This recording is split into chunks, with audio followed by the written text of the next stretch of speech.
भौतिक विज्ञान 2023 unsolved series का ये 5वां सेट है। इस सेट का नाम है 346 BW। डिस्कस करते हैं सेट के बारे में। दिया गया है पहला क्वेश्चन, खंड आ में 5-6 क्वेश्चन आपको ऑब्जेक्टिव दिए गए हैं। तो पहला ऑब्जेक्टिव दिया गया है, एक इलेक्ट्रॉन जिस पर आवेश स्मॉल e तथा द्रव्यमान स्मॉल m है,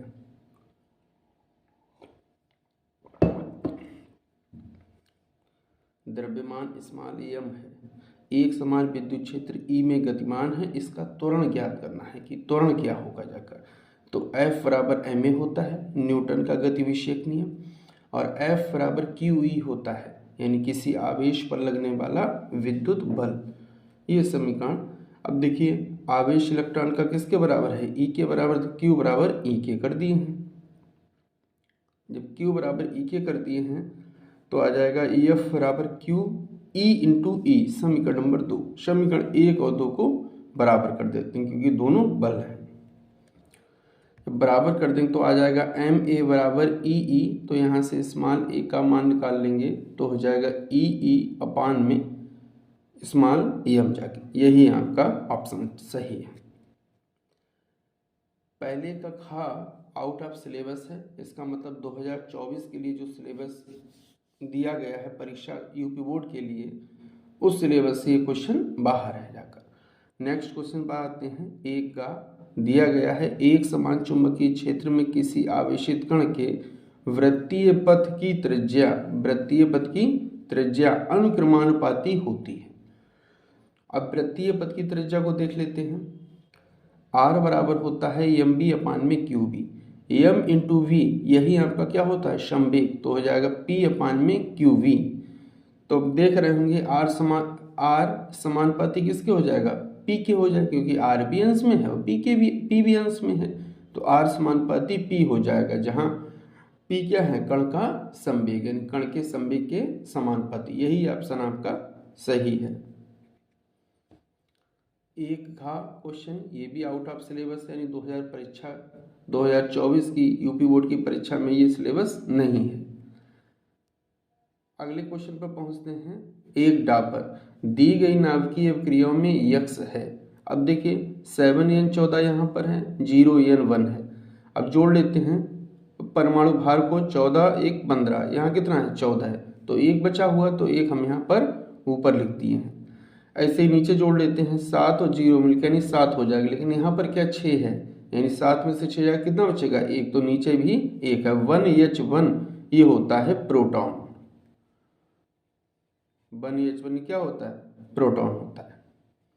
1/4 दिया गया है, E बराबर 100 कास 6 गुणा 10⁸ T प्लस में 4x वोल्ट मीटर, यानी एक विद्युत क्षेत्र के लिए समीकरण दिया गया से निरूपित एक समतल विद्युत चुंबकीय तरंग के संचरण के माध्यम का अपवर्तनांक ज्ञात करना है। क्या ज्ञात करना है, n ज्ञात करना है, अपवर्तनांक हो जाएगा।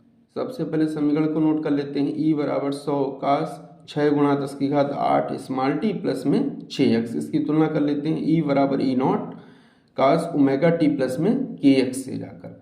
अब t और t वाला टर्म छूट जाएगा तो ओमेगा बराबर कितना रहेगा, 6 गुणा 10⁸8, 6 गुणा 10⁸8 हो गया। ऐसे यहाँ पर x छूट जाएगा तो k बराबर कितना हो जाएगा, 4। तो k बराबर कितना दिया गया है, 4 दिया गया। और E0 का मान कितना है, 100, E0 100 नोट कर लिए हैं। अब समझते हैं स्टेप बाय स्टेप। अब देखते हैं, n बराबर होता है c अपान में v, यानी इस वेग v की आवश्यकता होगी। और v बराबर क्या होता है, n इंटू में लैम्डा, यानी आवृत्ति और तरंग दैर्ध्य की भी आवश्यकता होगी। अब ओमेगा बराबर होता है 2πn, यानी 6 गुणा 10⁸8 दिया गया है। n का यहाँ से मान निकाल लेंगे तो हो जाएगा 6 गुणा 10⁸8 अपान में कितना हो जाएगा, 2π जाके।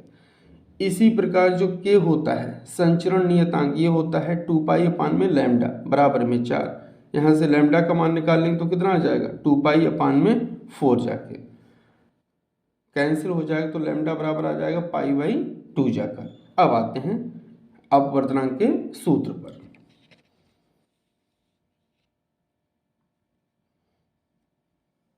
n बराबर होता है c अपान b, बराबर में सी, वी बराबर क्या होता है एन लैम्डा, अभी बताए थे, तो सी ऊपर रहेगा। एन का मान कितना आया है 6 गुणा 10 की घात 8, ये दिया गया एन का मान 6 गुणा 10 की घात 8 अपान में 2 पाई मल्टीप्लाई लैम्डा का मान कितना है पाई बाई टू रख दिए, पाई से पाई कैंसिल हो गया और दो दो मिलके 4 हो गई, ऊपर चला जाएगा, 4 ऊपर आ गया है, 3 गुणा 10 की घात 8 हो गया, नीचे 6 गुणा 10 की घात 8, 10 की घात 8 से 10 की घात 8 कट गया, 3 से 2 कट गया, 2 से 2 कट गया, तो n बराबर आ जाएगा 2। नेक्स्ट क्वेश्चन दिया है किसी आवेशित संधारित्र की धारिता, यानी आवेशित संधारित्र धारिता की बात हो रही है, सी फैरेड दी गई है, संचित ऊर्जा यू जूल दी गई है, संधारित्र की प्लेटों पर आवेश का व्यंजक ज्ञात कीजिए। यानी हमको आवेश का ऐसा व्यंजक निकालना है जो संधारित्र की धारिता सी के पदों में हो और संचित ऊर्जा यू के टर्म में हो जाकर, ये हमको ज्ञात करना है। तो u बराबर होता है क्यू स्क्वायर अपान में 2c, तो क्यू स्क्वायर बराबर हो जाएगा 2uc, देखेंगे इसमें c भी आया हुआ है और u भी आया हुआ है, स्क्वायर रूट ले लेंगे दोनों साइड में, तो q बराबर हो जाएगा अंडर रूट 2uc हो जाएगा। नेक्स्ट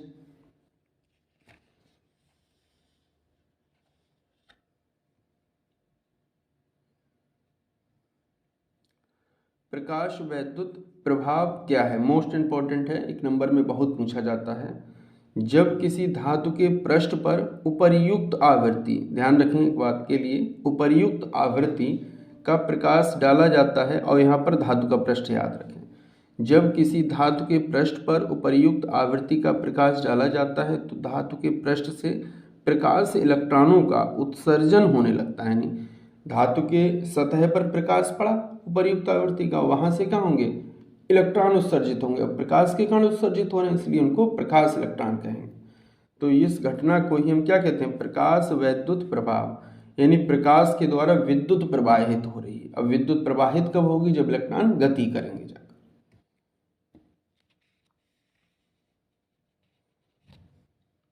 एन टाइप के अर्धचालक में बहुसंख्यक आवेशवाहक व अल्पसंख्यक आवेशवाहकों के नाम लिखिए।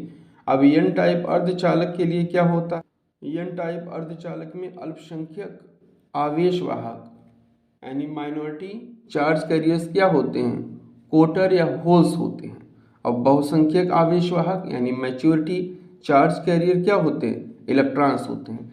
याद इसलिए रखेंगे एन टाइप है, एन का मतलब होता है निगेटिव, और निगेटिव चार्ज किस पर होता है इलेक्ट्रॉन, तो इलेक्ट्रॉन बहुसंख्यक होंगे जाकर, ठीक, और इसके बाद में जो कोटर बचेंगे वो अल्पसंख्यक हो जाएंगे। इस तरह से याद रखना है। 2 घा आउट ऑफ सिलेबस है ये क्वेश्चन, 2 टॉपर आते हैं। धारा मापी को वोल्ट मीटर में कैसे परिवर्तित कर सकते हैं बदलते हैं जाकर। तो धारा मापी को जब भी वोल्ट मीटर में परिवर्तित करना हो तो श्रेणी क्रम में उच्च प्रतिरोध लगा दीजिए। धारा मापी के श्रेणी क्रम में उच्च प्रतिरोध जोड़ने पर धारा मापी वोल्ट मीटर में परिवर्तित हो जाता है। ये भी एक नंबर के लिए बहुत इंपॉर्टेंट है।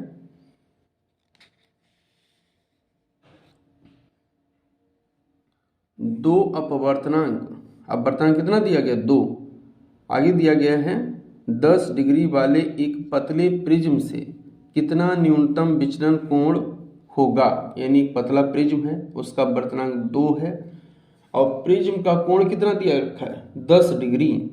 तो देखते हैं n बराबर 2 है, a बराबर 10 डिग्री है, तो अल्पतम या न्यूनतम विचलन कोण डेल m बराबर होता है n-1 इंटू में a जाकर। n का मान 2 है, एक रहेगा और a का मान कितना है 10 डिग्री। सॉल्व कर लेंगे तो डेल m बराबर आ जाएगा 10। ये सूत्र याद रखें डेल m बराबर n-1 इंटू a, ये केवल पतले प्रिज्म के लिए ही लगता है। नेक्स्ट क्वेश्चन पर आते हैं 3 का। यंग के द्विस्लेट प्रयोग में पर्दे पर अधिकतम व न्यूनतम तीव्रताओं का अनुपात 9:1 दिया है, यानी I मैक्सिमम अनुपात I मिनिमम इक्वल्स टू कितना दिया है 9:1 है। स्लिटों की चौड़ाई में क्या अनुपात होगा, स्लिटों की चौड़ाई में अनुपात पूछा नहीं, W1 अपान में W2 का अनुपात पूछा गया है। देखते हैं I maximum upon I minimum कितना दिया है 9 डिवाइड बाई 1 जाकर। अब आई अधिकतम का सूत्र क्या होता है, आई मैक्सिमम बराबर होता है अंडर रूट I1 और प्लस में अंडर रूट I2 और बाहर कितना होता है स्क्वायर। इसी प्रकार आई मिनिमम का सूत्र होता है, आई मिनिमम बराबर होता है अंडर रूट I1 माइनस आ जाता है बस I2 अपान में स्क्वायर। देखिए मैक्सिमम में क्या आता है, दोनों का योग कर दीजिए और मिनिमम में दोनों का घटाव कर दीजिए। देखते हैं under root I1 plus under root I2 upon में under root I1 minus under root I2, ऊपर स्क्वायर हो जाएगा, डिवाइड इक्वल्स टू 9 भाग में 1 हो जाएगा। दोनों साइड में वर्गमूल ले लेते हैं। जब वर्गमूल लेंगे तो यहाँ से 2 हट जाएगा, तो रहेगा under root I1 plus under root I2 upon में under root I1 minus under root I2 बराबर 9 का वर्गमूल कितना हो जाएगा 3 और 1 का 1 ही रहेगा। अब क्रॉस मल्टीप्लाई कर देते हैं, यानी इसकी इधर गुणा कर देंगे और इसकी इधर गुणा कर देंगे। जब इसकी इधर गुणा करेंगे रहेगा अंडर रूट I1 प्लस में अंडर रूट I2 बराबर में 3 अंडर रूट I1 माइनस का 3 अंडर रूट I2 जाकर। अब I1 वाले एक तरफ कर लेते हैं, I2 वाले एक तरफ कर लेते हैं। तो एक I1 ये दिख रहा है, इसको इधर लाइए तो कितना बचेगा 2I1 जाकर। ये I2 यहाँ पर है, ये 3I2 इसको इधर लाइए, माइनस माइनस प्लस कितना हो जाएगा 4 अंडर रूट I2 जाकर। व्यवस्थित कर लेंगे तो हो जाएगा अंडर रूट I1 अपान में अंडर रूट I2 बराबर में 2 और डिवाइड में 1 हो जाएगा। दोनों साइड में वर्ग कर देंगे, वर्ग करने पर तो अंडर रूट हट जाएगा, I1 अपान में I2 बराबर यहाँ 2 4 हो जाएगा, यहाँ पर 1 रहेगा, तो 4 बात देखो। अब स्लिटों की चौड़ाई की बात की, यानी W1 अपान W2 की बात हुई है। स्लिटों की चौड़ाई या फिर W1 अपान W2 बराबर d लैम्डा 1 अपान स्मॉल d और d लैम्डा 2 अपान स्मॉल d। केवल तरंग दैर्ध्य चेंज की गई, केवल तरंग दैर्ध्य चेंज की गई। स्लिटों के बीच की भी दूरी वही है और स्लिट से पर्दे के बीच की दूरी जो कैपिटल D होती है वो भी सेम है, केवल तरंग दैर्ध्य परिवर्तित हुई है जाकर। ठीक, कट जाएगा तो लैम्डा 1 अपान में लैम्डा 2 हो जाएगा बराबर में I1 अपान में I2 होता है, लैम्डा 1 अपान लैम्डा 2 बचेगा जो कि किसके समानुपाती होता है I1 अपान I2। देखेंगे एक सूत्र होता है I बराबर 2 pi square n square a square rho into v जाकर, यानी I समानुपाती सूत्र से क्या हो जाएगा V, और V बराबर क्या होता है n इंटू लैम्डा, यानी I समानुपाती क्या हो जाएगा n इंटू लैम्डा के, तो I समानुपाती क्या हो जाएगा लैम्डा, यहाँ से आता है तो हो जाएगा लैम्डा 1 अपान लैम्डा 2 बराबर यही किसके बराबर I1 अपान I2, और I1 अपान I2 का मान हम ज्ञात कर चुके हैं। तो W1 अपान W2 बराबर I1 अपान I2 बराबर में 4 और डिवाइड में 1 हो जाएगा, तो W1 अनुपात W2 बराबर में कितना हो जाएगा 4 अनुपात 1 हो जाएगा। प्रश्न संख्या 3 खा पर आते हैं। एक तार का प्रतिरोध 2 ओम है, तार की त्रिज्या खींचकर आधी कर दी जाती है, यानी पहले त्रिज्या मान लीजिए अगर R थी, अब कितनी हो जाएगा R डिवाइड में 2। तो नए तार का प्रतिरोध ज्ञात कीजिए। रियल में तार वही होगा, नया प्रतिरोध पूछा गया है, तो ध्यान से देखते हैं। मान लीजिए शुरुआत में जो प्रतिरोध दिया गया है वो R1 है, कितना है 2 ओम है, त्रिज्या R1 बराबर कितनी है स्मॉल r मान ली है। बाद वाला प्रतिरोध ज्ञात करना है और तार खींचकर उसकी त्रिज्या कितनी कर दी है R अपान में 2, यानी आधी कर दी गई है। R1 अपान R2 होता है बराबर में रेशियो होता है त्रिज्या और प्रतिरोध में, ये सूत्र याद कर लेंगे। R1 अपान R2 बराबर में होता है R2 अपान में R1 और पावर होती है 4 जाकर। अब R2 क्या है बाद वाली त्रिज्या कितनी है R/2, R 2 नीचे आ गया। R1 क्या है पहले वाली त्रिज्या डिवाइड में रहेगी, पावर 4 रहेगी, R से R कैंसिल हो जाए, तो R1 अपान R2 बराबर में बचेगा 1/2 और फिर पावर कितनी है 4, तो 4 बार इसकी 2 की 4 बार मल्टीप्लाई करेंगे आ जाएगा तब 16, तो 1/16 आ जाएगा। R1 का मान कितना दिया गया है 2 रख दिए हैं, R2 ज्ञात करना है बराबर 1/16 हो जाएगा। क्रॉस मल्टीप्लाई कर लीजिए तो ये यहाँ चला जाएगा, ये यहाँ, तो R2 बराबर आ जाएगा 32 ओम, यही आंसर। आते हैं अगले क्वेश्चन पर 3 का। एक प्रोटॉन तथा एक अल्फा कण समान वेग से, यानी दोनों के वेग क्या हैं समान है, Bp बराबर B अल्फा बराबर में B, वेग समान। एक समान चुंबकीय क्षेत्र, यानी चुंबकीय क्षेत्र का भी मान दोनों के लिए समान है, लंबवत प्रवेश करते हैं, थीटा भी समान है, उनके परिक्रमण कालों का अनुपात ज्ञात कीजिए, यानी T1 अनुपात T2। अगर r त्रिज्या के पथ पर, यदि r त्रिज्या के वृत्तीय पथ पर कोई कण v वेग से गति कर रहा है तो समय बराबर होता है दूरी अपान में चाल जाके। अब दूरी क्या होती है, दूरी परिधि पर गति कर रहा, पूरी परिधि कितनी हो जाएगी 2πr, तो ऊपर 2πr आ गया है, नीचे वेग आ गया है जिस वेग से वो गति कर रहा है। अब हम जानते हैं कि वृत्तीय पथ की त्रिज्या r बराबर होती है mb अपान में qb। उठा के यहाँ r की जगह मान रख देते हैं, तो t बराबर हो जाएगा 2πmb और v ये पहले है इंटू में qb, b से b कट जाएगा तो t बराबर आ जाएगा 2πm अपान में qb। ये सूत्र है आवर्तकाल के लिए। देखिए प्रोटॉन का आवेश होता है e, तो हम मान लिए हैं qp बराबर e। अल्फा कण पर होते हैं 2 प्रोटॉन जाकर, क्योंकि अल्फा कण क्या होता है, हीलियम का नाभिक होता है। जब नाभिक है तो इलेक्ट्रॉन तो होंगे नहीं, होंगे क्या, प्रोटॉन होंगे जाकर, तो Q अल्फा बराबर हो जाएगा 2e। अल्फा कण का जो द्रव्यमान होता है वो 4 गुना होता है प्रोटॉन के द्रव्यमान की, हमेशा याद रखें जाकर। m अल्फा बराबर क्या हो जाएगा 4mp, यानी मास ऑफ प्रोटॉन का 4 टाइम्स हो जाएगा, क्या हो जाएगा, mass of alpha particle. Value रख देते हैं, Tp अपान में T अल्फा बराबर में 2πmp आ जाएगा, नीचे Qp, V आपका समान, क्योंकि चुंबकीय क्षेत्र समान है, ये क्वेश्चन में ही बताया गया है। ऐसे अल्फा कण के लिए लिख लेंगे, B से भी कैंसिल हो जाएगा, 2π से 2π कैंसिल हो जाएगा, Q अल्फा कहाँ पहुँच जाएगा ऊपर, तो Q अल्फा mp अपान में m अल्फा Qp हो जाएगा। Q अल्फा का मान रख दीजिए, कितना हो जाएगा 2e, mp ऐसा ही रहेगा, नीचे क्या है m अल्फा का मान कितना है 4mp, तो 4mp हो जाएगा। Qp का मान किसके बराबर e के मान e रख दिया जाएगा, mp से mp कट जाएगा, e से e कट जाएगा, कितना बचेगा 2/4 बचेगा, 2 से काट दीजिए तो बचेगा 1/2 जाकर। अब यही अनुपात हो जाएगा Tp अनुपात T अल्फा बराबर में 1/2, यही आंसर है। अब आते हैं नेक्स्ट क्वेश्चन पर, प्रश्न संख्या 3 घ पर। एक प्रकाश विद्युत सेल से एक वर्णीय बिंदु प्रकाश स्रोत को r दूरी पर रखने पर निरोधी विभव कितना प्राप्त होता है, V प्राप्त होता है। जब स्रोत को 3r दूरी पर रख दिया जाता है तब निरोधी विभव पर क्या प्रभाव पड़ेगा, अपने उत्तर को भी स्पष्ट कीजिए। इन्होंने ये बताया सबसे पहले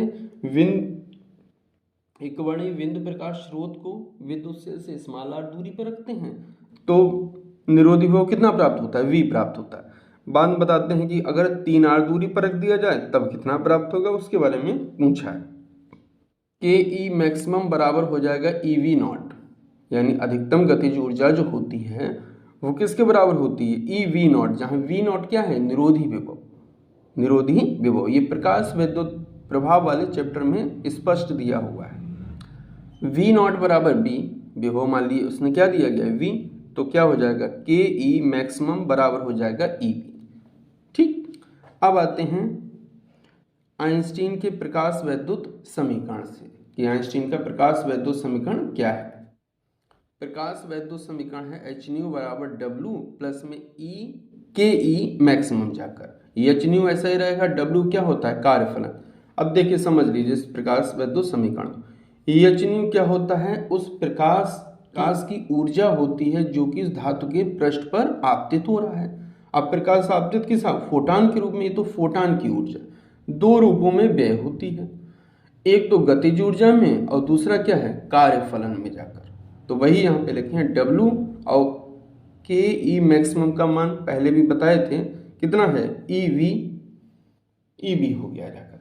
अब इस समीकरण देख लेते हैं, कोई r दूरी का टर्म नहीं है जाकर, दूरी का टर्म, जब दूरी का टर्म नहीं होगा तो विभव निर्भर नहीं करेगा, तो वही देखना है यहाँ पर। इस समीकरण में कोई पद दूरी r का नहीं है, अतः विभव दूरी पर निर्भर नहीं करता है, अतः दूरी परिवर्तित होने पर विभव परिवर्तित नहीं होगा जाकर। अगर दूरी का टर्म होता तो देखा जाता कि समानुपाती है, व्युत्क्रमानुपाती है, लेकिन जब दूरी का टर्म नहीं है तो दूरी विभव दूरी पर निर्भर नहीं करेगी, कितनी भी दूरी बढ़ाते चले जाएं लेकिन विभव परिवर्तित नहीं होगा। खंड दा पर प्रश्न संख्या 4 का को करते हैं। चित्र में दर्शाए गए आवेशों के निकाय की कुल विद्युत स्थितिज ऊर्जा निकालनी है। क्या निकालना है? U निकालना है, विद्युत स्थितिज ऊर्जा। आवेशों का एक निकाय दिया गया है। देखते हैं, एक आवेश का निकाय दिया गया है AVC। A पर आवेश +2Q, B पर -Q, C पर -Q, और जो ये त्रिभुज है इसकी भुजाएं कितनी दी गई हैं? स्मॉल a है, स्मॉल a यानी समबाहु त्रिभुज दिया गया है। अब करते क्या है, सबसे पहले हम इसकी स्थितिज ऊर्जा निकाल लेंगे, BC की स्थितिज ऊर्जा निकाल देंगे और CA की स्थितिज ऊर्जा निकाल देंगे। जब पूरे निकाय की बात करेंगे तो सभी स्थितिज ऊर्जाओं को हम ऐड कर देंगे, वही आंसर हो जाएगा। एक चीज सबसे बड़ी ध्यान ये रखना है, जब हम लोग विद्युत क्षेत्र की तीव्रता निकालते हैं यानी E वेक्टर होता है, E निकालते हैं, E वेक्टर निकालते हैं, तब E सदिश राशि है इसलिए आवेशों के चिन्ह नहीं लेते हैं। लेकिन जब हम V या फिर U ज्ञात करते हैं, दोनों अदिश राशियां हैं, विभव भी अदिश राशि और स्थितिज ऊर्जा भी अदिश राशि, तब आवेशों के चिन्ह जरूर लेना है। मोस्ट इंपॉर्टेंट ये पॉइंट है, जब U और V को ज्ञात करते हैं तो आवेशों के चिन्ह जरूर लेना है। अगर माइनस में है तो माइनस, प्लस में है तो प्लस। रेखा AB पर स्थित आवेशों के निकाय की स्थिति ऊर्जा। अब AB पर आवेश कौन से स्थित? एक तो है +2Q और दूसरा कितना है? माइनस का Q जाकर। सूत्र क्या होता है? E बराबर होता है 1/4πε0 Q1 Q2 अपान में R होता है। देखिए, स्थितिज ऊर्जा और विद्युत बल के सूत्र में केवल दूरी का अंतर होता है। जो कूलाम के नियम से बल का सूत्र दिया गया है वहां पर दूरी का वर्ग होता है। दूरी क्या होता है? वहां r² होता है और यहाँ पर r होता है डिवाइड में, इतना बस चेंज है जाकर। तो U1 बराबर हो जाएगा 1/4πε0 -Q गुणा में 2Q अपान में R कितना है? A, यानी दोनों के बीच की दूरी कितनी है? A, तो डिवाइड में A हो गया। इसको डाल दिए हैं समीकरण नंबर 1। तो U1 बराबर हो जाएगा 1/4πε0, व्यवस्थित कर लिख दिए, माइनस का 2Q² अपान में A हो जाएगा। समीकरण नंबर 1 डाल दिए। अब रेखा BC पर स्थित आवेशों के निकाय की स्थिति ऊर्जा। BC पर देख लेते हैं आवेश कौन कौन से, -Q हो, दूसरा भी -Q है जाकर। तो U2 बराबर हो जाएगा 1/4πε0 -Q गुणा में -Q अपान में कितना हो जाएगा? A हो जाएगा। तो U2 बराबर हो जाएगा 1/4πε0 माइनस माइनस प्लस हो जाएगा, Q मिलकर Q² हो जाएगा अपान में। समीकरण नंबर 2 हो गया। अब रेखा CA पर स्थित आवेशों के निकाय की स्थितिज ऊर्जा। तो U3 बराबर 1/4πε0 हो जाएगा -Q। देखिए CA पर आवेश C पर -Q है और A पर कितना है? प्लस का 2Q, तो -Q हो गया और 2Q हो गया, तो माइनस ये रहेगा और 2Q² अपान में समीकरण नंबर 3 हो गया। निकाय की कुल स्थितिज ऊर्जा, निकाय की कुल स्थितिज ऊर्जा यानी AV + BC + CA की स्थितिज ऊर्जा। तो U1 + U2 प्लस में U3, ये समीकरण 1 से है, ये समीकरण 2 से है, ये समीकरण 3 से है। कॉमन क्या है? 1/4πε0 Q² अपान में A, ये कॉमन है। तो कितना बचेगा? देखिए -2 यहाँ पर है, -2 इतना यहाँ पर, कितना हो जाएगा? -4, और यहाँ कितना है? प्लस का 1 हो। U बराबर हो जाएगा 1/4πε0 इंटू माइनस का 4 से 1 जाएगा, 3 बचेगा, तो -3 Q² हो गया, A है, A हो गया। बस यही आपका आंसर है। प्रश्न संख्या 4 खा देखते हैं। परस्पर लंबवत रखी, ध्यान रखेंगे लंबवत, एक इस x अक्ष पर है तो दूसरी किस अक्ष पर होगी? बाई अक्ष पर। स्मॉल r त्रिज्या की 2 संकेंद्रीय वृत्ताकार कुंडलियां। देखिए 2 वृत्ताकार कुंडलियां, एक बाई अक्ष बना दी है, एक x अक्ष पर बना दी है, संकेंद्रीय, दोनों के केंद्र क्या हैं? एक ही हैं जाकर। में समान धारा स्मॉल I प्रवाहित करने पर उनके परिणामी चुंबकीय आघूर्ण का सूत्र प्राप्त करना है। यानी दोनों में समान I धारा प्रवाहित हो रही, तो हमको परिणामी चुंबकीय आघूर्ण का सूत्र प्राप्त करना है। माना पहली कुंडली का चुंबकीय आघूर्ण कितना है? M1, दूसरी कुंडली का चुंबकीय आघूर्ण कितना है? M2 है जाकर। लंबवत होने पर परिणामी चुंबकीय आघूर्ण, देखिए यहाँ पर देखते हैं, ये m1 x अक्ष पर था और m2 कितना है, y अक्ष पर है। इन दोनों का परिणामी बीच में कहीं रहा होगा, मान लीजिए m है जाकर। अब ये y अक्ष है तो यहाँ से कहीं y अक्ष इसको जोड़ते हुए बना दीजिए, ये वाला। अब देखते हैं ये कौन सा त्रिभुज है, समकोण त्रिभुज है। पाइथागोरस थ्योरम लगेगी, कर्ण स्क्वायर यानी m स्क्वायर बराबर m1 स्क्वायर प्लस में m2 स्क्वायर। तो यहीं से ये वाला समीकरण आया है जाकर। तो m बराबर अंडर रूट के अंदर हो जाएगा m1 स्क्वायर प्लस में m2 स्क्वायर हो जाए बराबर m बराबर होता है I इंटू में a यानी धारा इंटू में क्षेत्रफल। तो पहले के लिए I1 है a1 स्क्वायर प्लस में I2 a2 स्क्वायर। चूंकि धाराएं बराबर हैं तो बराबर कर दीजिए।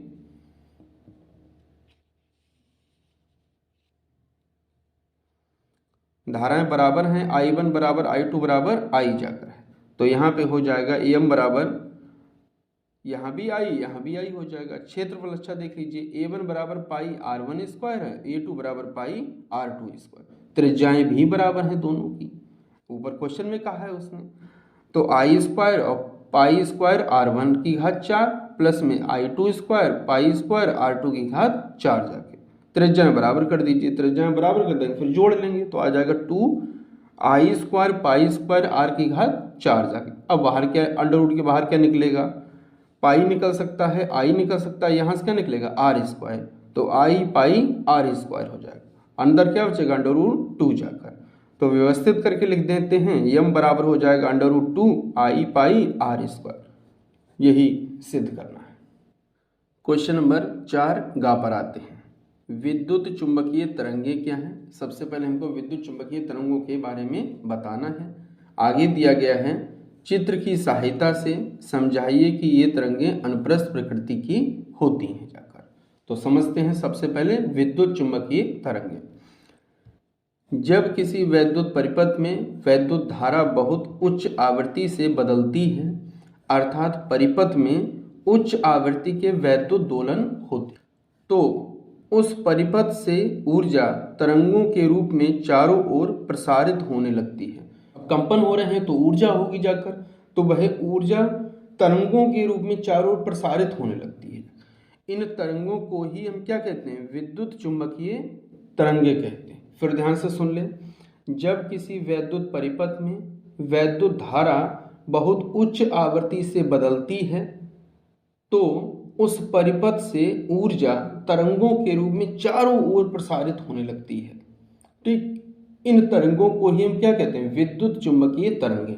फिर ध्यान से सुनिएगा, विद्युत चुंबकीय तरंगों के लिए वैद्युत धारा उच्च आवृत्ति से बदलना बहुत जरूरी है, तभी विद्युत चुंबकीय तरंगें उत्पन्न होंगी, वरना नहीं होंगी। जब तक विद्युत धारा उच्च आवृत्ति से बदलेगी नहीं, तब तक तरंगें उत्पन्न होंगी नहीं, विद्युत चुंबकीय तरंग। प्रकृति के बारे में समझ लेते हैं। एक विद्युत चुंबकीय तरंग में वैद्युत और चुंबकीय क्षेत्र वेक्टर एक दूसरे के लंबवत होते हैं, यानी E वेक्टर और V वेक्टर एक दूसरे के लंबवत होंगे, और ये दोनों तरंग के संचरण के भी लंबवत होंगे। जैसे अगर संचरण हो रहा है, मान लीजिए संचरण हो रहा है x दिशा में, तो अगर तो E कहाँ होगा, y में होगा, और V कहाँ पर होगा, z अक्ष पर होगा जाके, यहाँ पर E यहाँ पर V जाकर। अब देखते हैं E और V आपस में भी लंबवत हैं और तरंग के संचरण के भी लंबवत हैं, तभी प्रकृति को हम अनुप्रस्थ तरंग बता पाएंगे। देखिए, और साथ ही तरंग संचरण की दिशा के भी लंबवत होते हैं। वैद्युत चुंबकीय तरंग की इस प्रकृति को हम क्या कहते हैं, अनुप्रस्थ प्रकृति कहते हैं। अनुप्रस्थ प्रकृति का मतलब क्या है, तरंग अगर x अक्ष पर चल रही है तो E और V y और z अक्ष पर होने चाहिए। ये ABCD EFG H एक समषट्भुज दिखाया गया है। इसमें एक तरंग चल रही है और इस तरंग के लंबवत कंपन कर रहे हैं कौन से, विद्युत वाले, और इसी तरंग के लंबवत होते हुए साथ में देखिए ये तरंग कोई प्रवाहित हो रही है, और इस तरंग के लंबवत ये विद्युत वेक्टर कंपन कर रहे हैं, विद्युत क्षेत्र वेक्टर, और इनके भी लंबवत कंपन, ये देखिए इस तरह से दिखाएगा, इनके भी लंबवत कंपन क्या कर रहे हैं, चुंबकीय क्षेत्र के वेक्टर जाके। यदि समांतर षट्भुज के भीतर कोई आवेश उपस्थित रहा, देखिए अगर कोई बंद आकृति है और उसके अंदर कोई आवेश स्थित ना हो तो उससे गुजरने वाला विद्युत फ्लक्स शून्य होता है। क्यों? क्योंकि गॉस ने बताया था फाई ई बराबर होता है क्यू अपान में एप्सिलॉन नॉट। जब क्यू गुजरेगा नहीं, जब क्यू का मान शून्य हो जाएगा तो फाई ई का मान शून्य हो जाएगा। और फाई बराबर क्या होता है, ई वेक्टर डॉट में डी ए वेक्टर बराबर शून्य हो जाएगी। यही मान किसका होता है, फाई का होता है।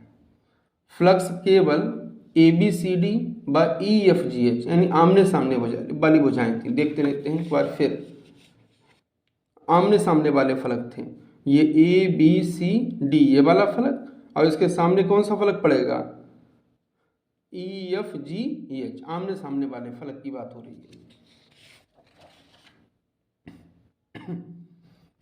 फ्लक्स केवल ए बी सी डी व ई एफ जी से प्रवाहित होगा क्योंकि इसी दिशा में विद्युत चुंबकीय तरंग चल रही है।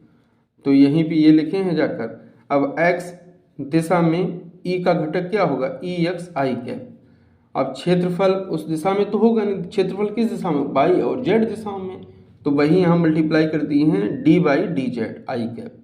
ऐसे यहाँ पर दूसरे के लिए मान लिए हैं ई एक्स डैश है दूसरा घटक, और ये क्षेत्रफल हो गया, आई हो गया। अब यहाँ अदिश गुणन हो रहा है तो आई कैप गुणा कितनी हो जाएगी, एक हो जाएगी। तो बचेगा e x d phi d y और d z, e x d y d z minus e x dash बचेगा, डी वाई और डी जेड बचेगा, माइनस का ई एक्स डैश बचेगा, डी वाई और डी जेड बराबर में जीरो हो जाए। बराबर कर दीजिए, दोनों बराबर करेंगे तो डी वाई डी जेड और डी वाई डी जेड दोनों कैंसिल हो जाएंगे। तो क्या बचेगा, ई एक्स बराबर ई एक्स डैश। इसका अर्थ है कि वैद्युत क्षेत्र नियत है जाकर, तो ई एक्स बराबर जीरो, ई एक्स डैश बराबर जीरो जाकर। इसका अर्थ है कि वैद्युत क्षेत्र ई वेक्टर के संचरण की दिशा के समांतर कोई घटक नहीं होगा।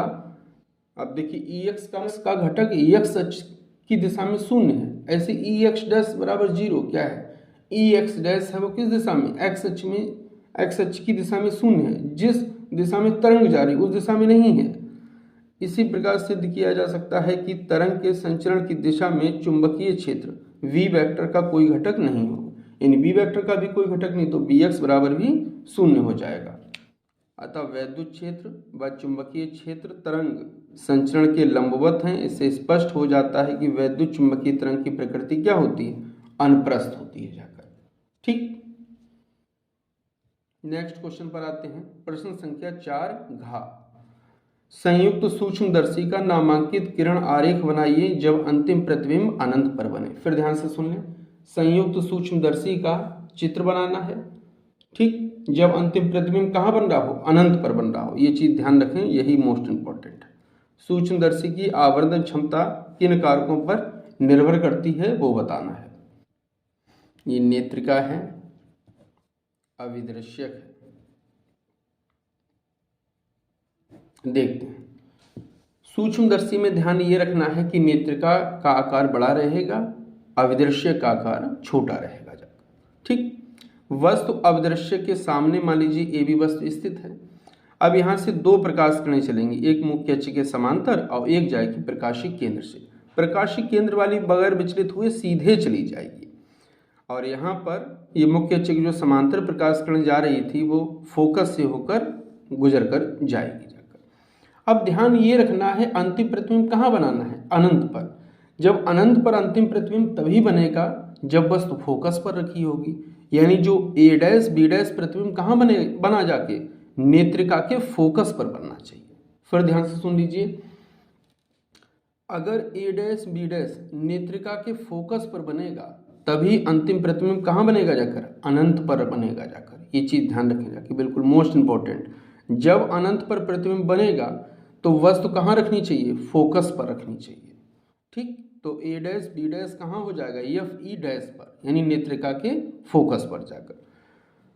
यहाँ से प्रकाश किरणें चलेंगे मुख्य अक्ष के समांतर, और समांतर आने वाली किरणें कहाँ से हो जाती है, फोकस से। ये फोकस से होकर जा रही, दूसरी प्रकाश किरण प्रकाशिक केंद्र से सीधे निकल जाएगी। इन किरणों को मिला दूर हटाइए तो ये चली जाएगी, यहाँ हटाएंगे तो ये निकल जाएगी, सीधे निकल जाएगी और अनंत पर मिलेंगी जाकर कहीं।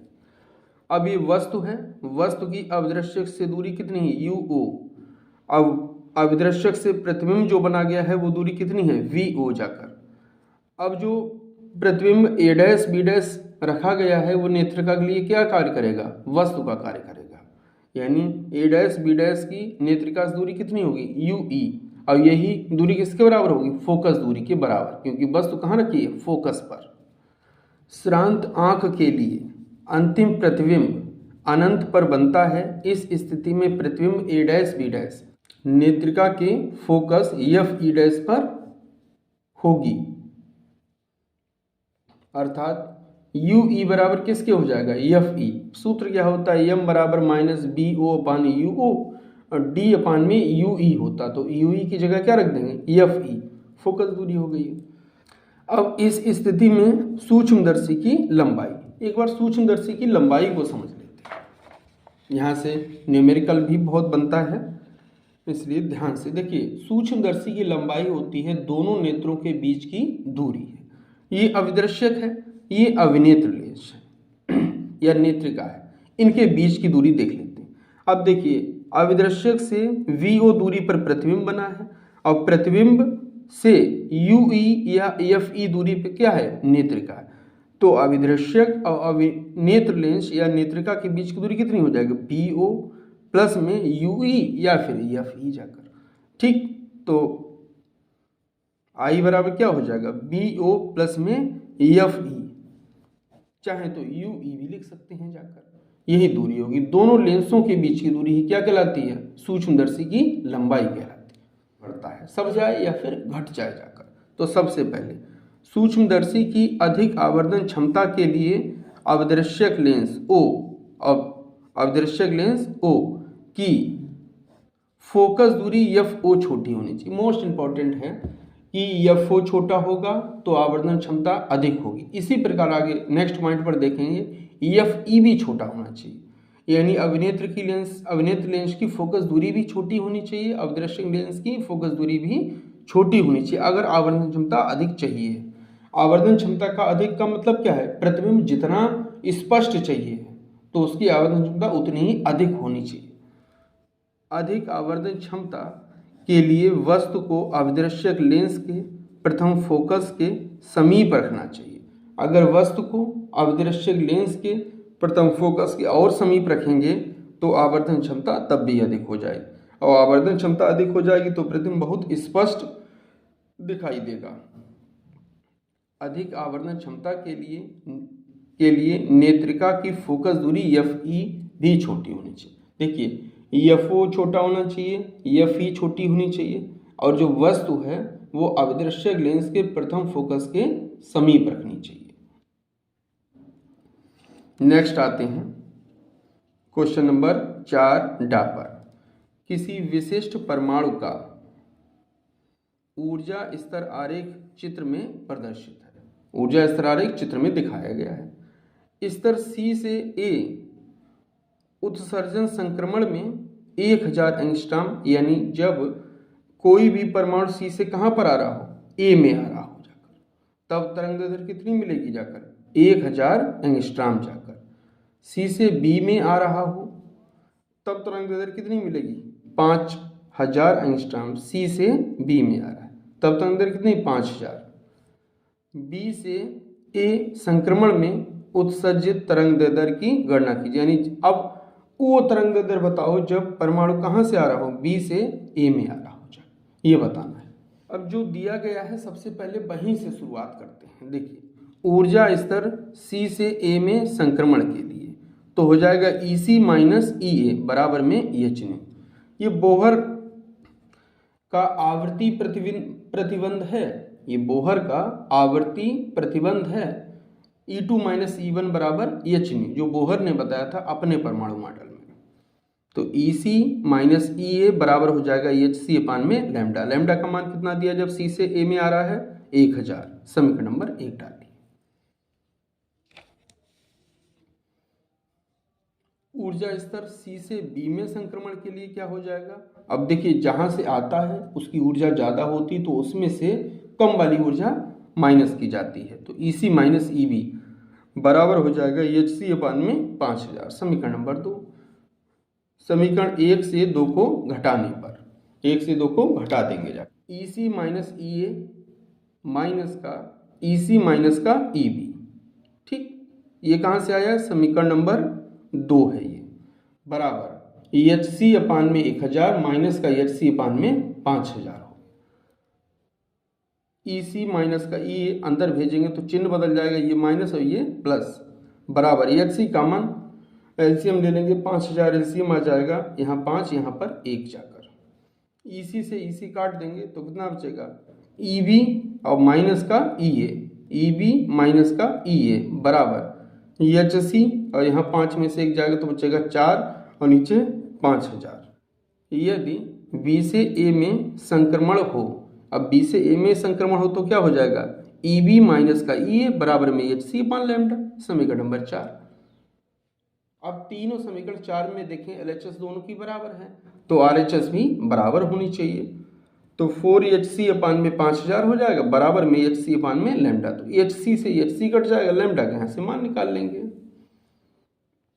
लैम्डा बराबर आ जाएगा 5000 और डिवाइड में कितना आ जाएगा? 4। भाग दे देंगे तो आ जाएगा 1250 एंगस्ट्रॉम। यही तरंगदैर्घ्य होगी जब परमाणु B से A में संक्रमण करेगा। धन्यवाद।